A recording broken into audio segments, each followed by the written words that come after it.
Red Flag over Paris, 1871, the rise and fall of the Paris Commune. This is a two-player card-driven game in the tradition of Fort Sumter and 13 Days, meaning it is a card-driven game that doesn't have the huge rules overhead and the long playtime of so many games in this category. It is a card-driven war game that you can play in less than an hour. You can easily actually play it in 30 minutes. Some games may go even shorter if certain endgame conditions are triggered early. So it's a game that in an evening you can play multiple times. It's a two-player game only that can be played solitaire using a bot.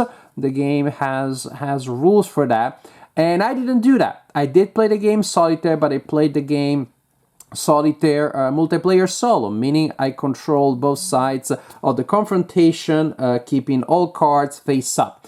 Some of you may be horrified by that, but I wasn't. I play a lot of war games and even card games, solitaire, multiplayer, and these days I'm just not interested in dealing with bots. I'm my own man. I make the decisions. You don't tell me what to do, bot. I'm my own bot. So I play the game multiplayer solo. If you think that disqualifies this review, that's perfectly fine. That's your prerogative to think so. But I enjoy playing the game that way, and I didn't feel that I lost so much. I think I'll enjoy it even more if one day I get to play with a human player. But for now, that's my experience, and that's what I'm talking about. Now, the game portrays the struggle of the commune and the government at a time where, well, the government is not just trying to make peace with the Prussian invaders, but even to ally themselves with them to get some help to deal with the messy situation in Paris. And the commune in Paris is trying to take control of things militarily at the same time, while also putting up, boom, the occasional very iconic barricade to help with the military.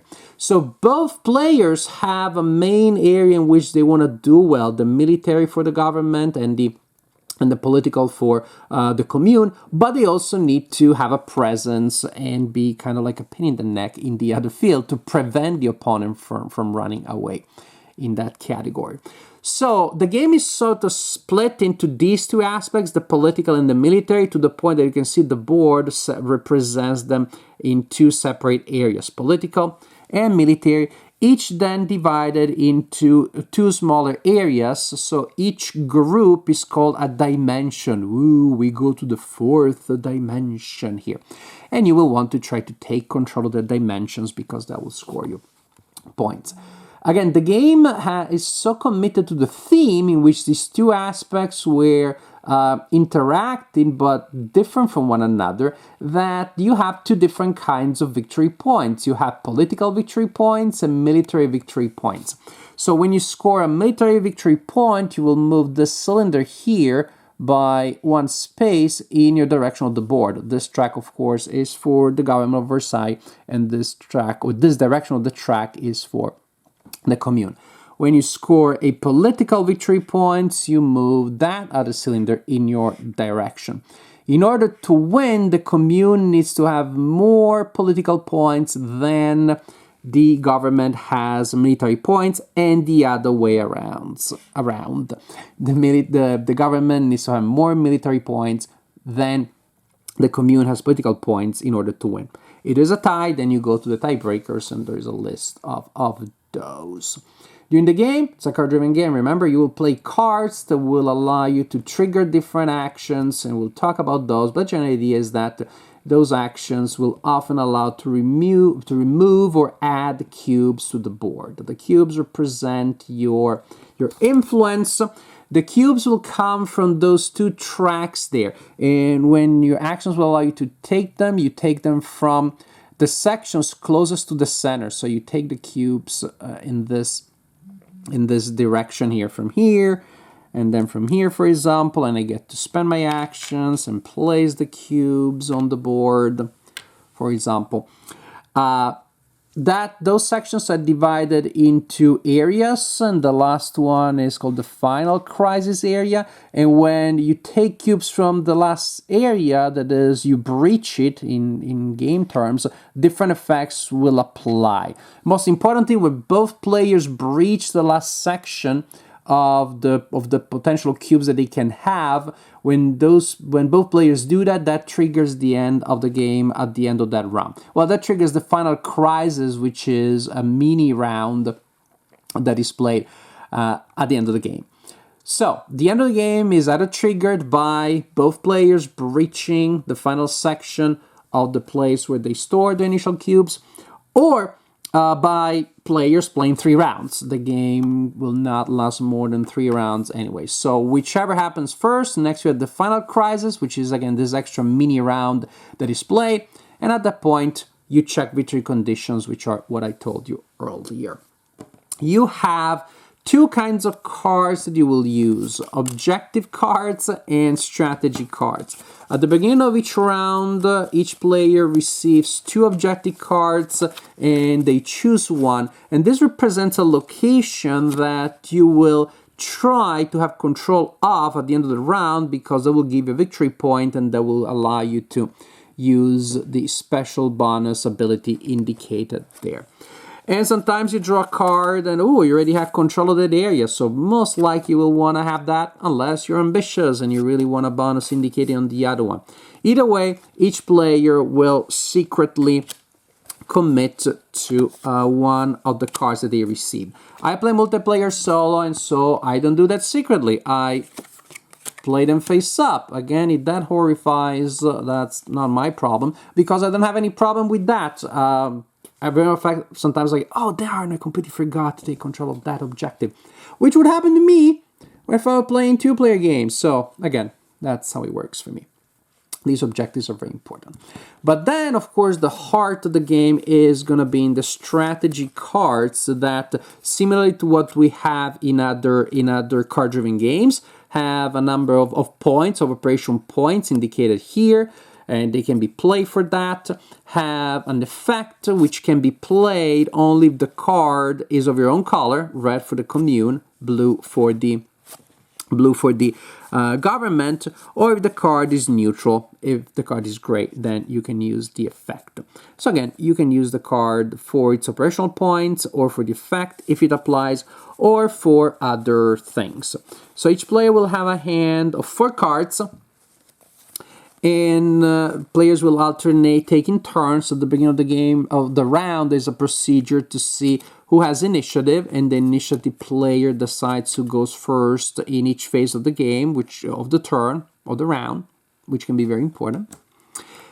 Then whoever goes first goes and plays a card. In a round, you will play 3 of your cards, and the 4th one, you will save it for the final crisis, this mini game that we play at the end.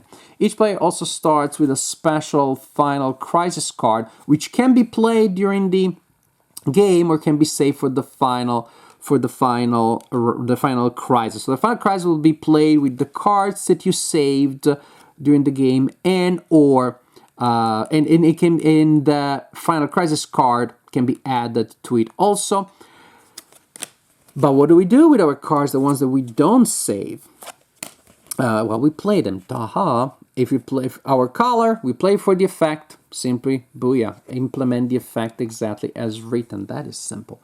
Or you can choose to play the card for its operational points, in which case you can spend operational points to place or remove cubes. And again, you place or remove cubes. You can choose, when you're placing or removing cubes, you have to choose one of the 2 areas of influence. You cannot spend a point here and a point there, again, to show you how difficult it is to transition from one to the other. So I will remove or add cubes here, or remove or add cubes here in a single card, with a single card, unless the effect tells me different. Removing cubes in the political spaces is easy. I remove them. Adding cubes is also easy. I add them. The military, because both sides had military problems, the military is a little trickier. To add cubes, you add cubes, but you have to do it in an adjacent way from your point of origin.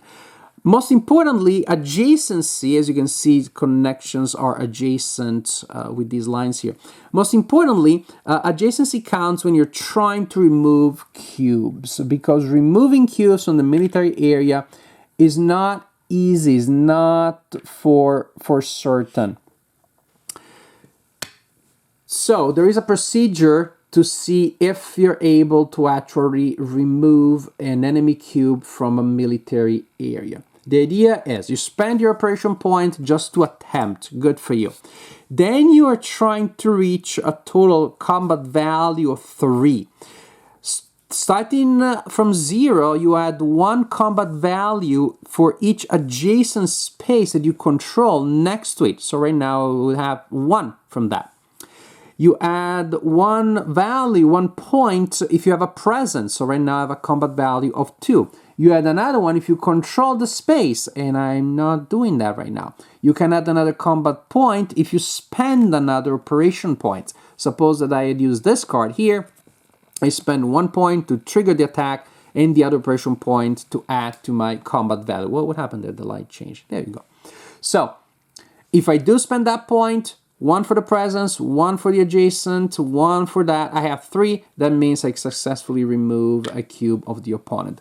Otherwise, I need to, it's a random generation number, I'm gonna draw a card from the deck, I'm gonna look at its operation value, and I hope my combat value is equal to or higher than the operation value of the card that I drew. If that is the case, I remove the enemy cube, otherwise tough. I just wasted 1 or 2 operation points. Another thing is that first you remove cubes and then you add. So you can just prepare your attacks around the opponent, maybe even gain control by adding cubes and then attack. So removing cubes is particularly annoying. Game effects will have barricades, and oh boy, aren't those a pain. Because if an enemy has a barricade, it costs you 2 operation points just to start. Super annoying. So that's the general idea. Another concept is momentum. There are game effects that will increase your momentum. Momentum has different effects for different players. The game is so incredibly asymmetrical. So, for example, the commune does not have a pool where to store cubes at the end of the game. The government does. They need to build momentum, and then they will have a place to store cubes there. As you build momentum and things get real, the opponent gets some extra cubes. And also if you get all the way there to level 3 momentum, which is the maximum, you score a victory point in the category that is most dear to you. And building momentum for Versailles means that they get cubes. Again, they may also give cubes to the opponent. That's the general idea. Other things that you can do with your cards. If a card of your own color was discarded by the opponent and is on top of the discard pile, then during your turn, by playing a card, instead of playing for operation points or the effect, you can play your card to trigger the effect that the opponent discarded that belongs to you and that is on top of the discard pile. You can also discard a pile to build momentum, which is again very important. And that's the idea. When it comes to the final crisis is very similar to a normal round. What really matters is the fact that it's how you build your hand of cards with the cards that you left behind. And if you just buried a lot of enemy cards in there, that's gonna be a major problem, because that's gonna suck for you. Another important thing, the main difference during the final crisis, players will alternate playing cards as usual, but during the final crisis you can only resolve effects. That's it. Forget about operation points. So it's incredibly thematic, and you do get a sense of things sort of like getting out of control. You really get a sense of crisis, of despair. Things become a little harder to manage, and impossible to micromanage, basically. If during the final crisis you save the card that belongs to the opponent, you have to play it, and the opponent will decide if and how they want to implement the card effect. And so this is how you play, generally speaking, the general idea of how you play Red Flag over Paris. Red Flag over Paris is definitely a remarkable game. It is remarkable to see how much history and how many decisions and how much gameplay they can pack in such a small package. And I'm not talking about just the box, which is not particularly big, but about gameplay that lasts about half an hour, 40 minutes maybe. And and sometimes you trigger the final crisis at the end of the second round, so that's even quicker that way. It's really impressive because you have a topic that is not particularly well represented in gaming. It's not just another game about the Ardennes or Normandy or Barbarossa. It's a topic that I had not explored before in game format, and there is so much going on. There are so many interesting decisions, and the economy is tight. It's so darn tight that maybe that can almost be stressful to an extent, because you feel that misplaying a card can have a huge effect, which is kind of true.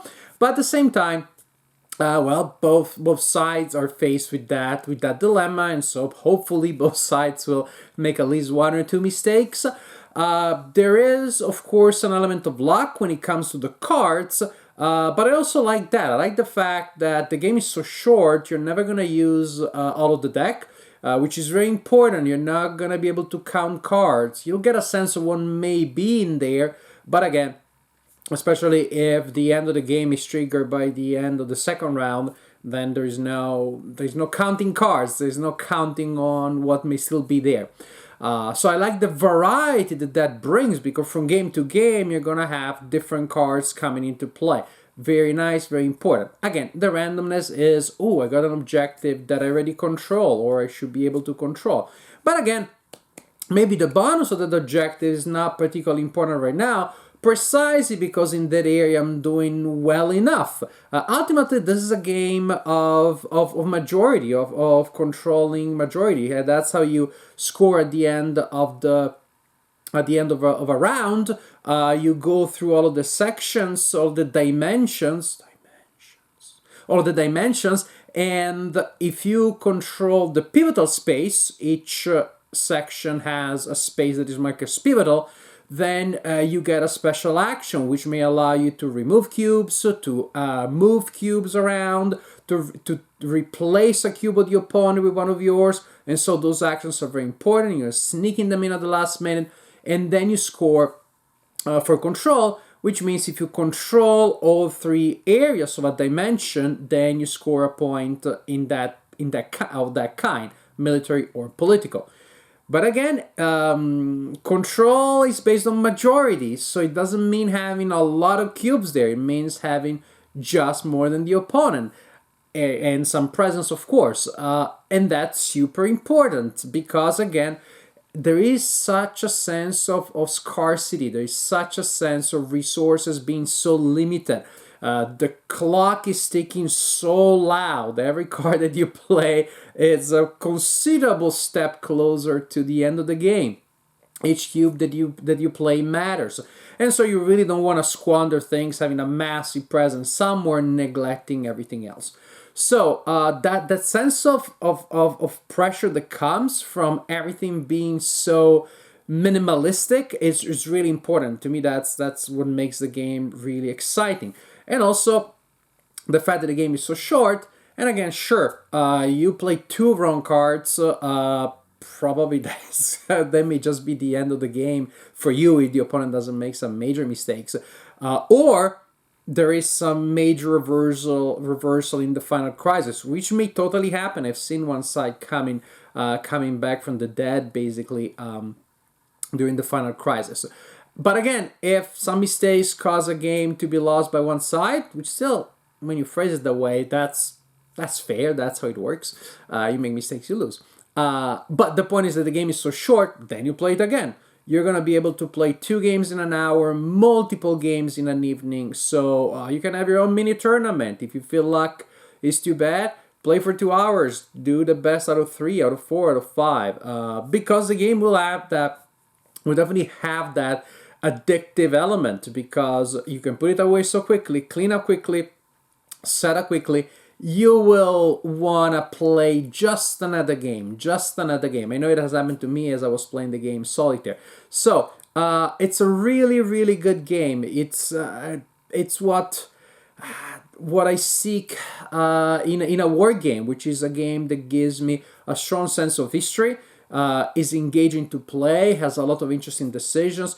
To me, these days of pandemic, a game that is simple is preferable to a game that is more complex. Back in the day, I was willing to put all the effort, all the investment, learning a complicated game and having that epic experience. These days, I start reading those rule books and I simply can't get to the end anymore. That's the way. That's where I am right now. And a game like this one is a game that I can learn fairly quickly. Still has complexity.